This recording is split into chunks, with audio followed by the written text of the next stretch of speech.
going on, everybody at Platform Nation XBL Radio? My name is Mr. B4. I am the co-host of the XBL Radio .5 show, and I'm here to bring you another Gamers Video Update. But instead of news, I got a review. It's of another Nintendo product. Go figure. But what I'm going to be reviewing for you today is the Nintendo Wi-Fi USB connector, which provides you with a Wi-Fi connection to both your DS and your Nintendo Wii. Now, you might think, why do I need something like this? Let's say you have a working router right now, but let's say at some point it doesn't want to work. Well, then that's where this would come in. Because what it does is it'll provide you a straight USB connection to your USB port of your computer, and it'll detect the internet connection that's directly on that computer. And that's pretty cool, and it works out fine. But let me go over a couple of things, but I'll give you what this comes with first. In order to set up anything on a computer, you're going to need a startup disk. So that's what the first thing I'm going to show you is right here. Once you have it installed on your computer, you have everything, all the programs installed, you're going to need this connector, and you're going to need the cord to connect it to your USB port. Not hard to set up or anything. Once you have everything else installed, you click it like that. You take this end, you plug it in the USB port of your computer, and this little green light will flash on the top of here. Of course, it dropped, but it'll flash on the top of here, right underneath that, and that detects the internet connection that's directly on your computer. And oh man, I blacked out. But yeah, that's what it does, and it'll be a little icon on the bottom of your screen, and it'll tell you to run the tool, the Wi-Fi registration, run that, and then turn either system on.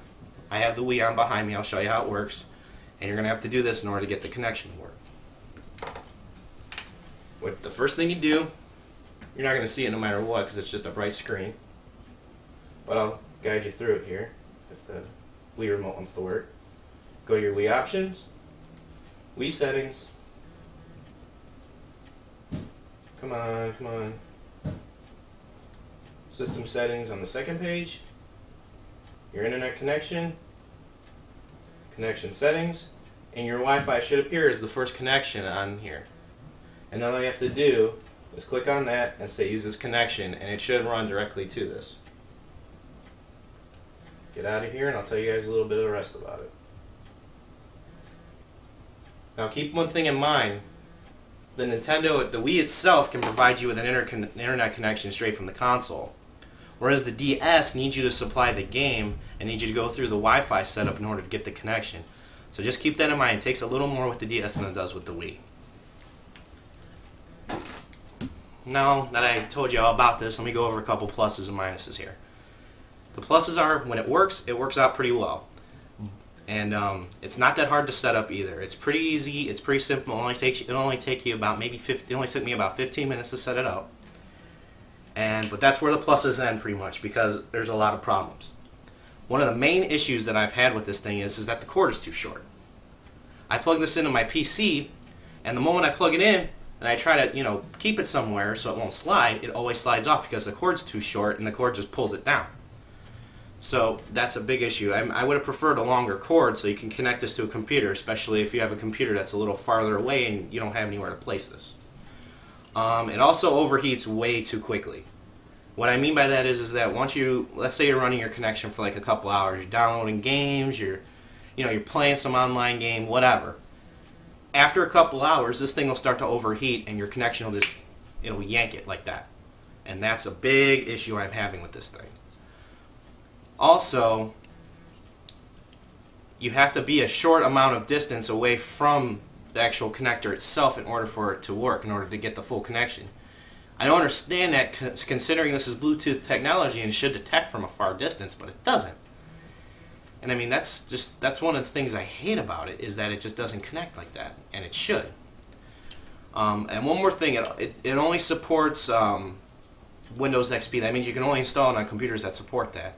So anybody who's using Vista or any other Mac or any other program, you can't set it up on your computer through this, I'm sorry. And that really sucks because this should support all different PCs. Let's say you don't have a router that works, this should support the connection on there too, but it won't.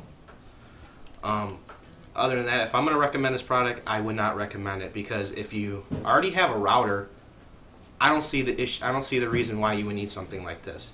If it goes bad, and if you have a computer that supports Windows XP, go for it.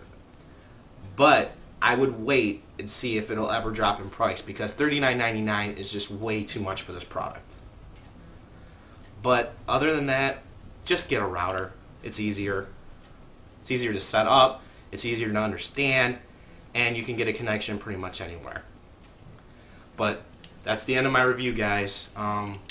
Please go check out PlatformNation.com and XBLRadio.com, and check out all our great other shows on PlatformNation.com. And take care, you guys, and I'll see you later.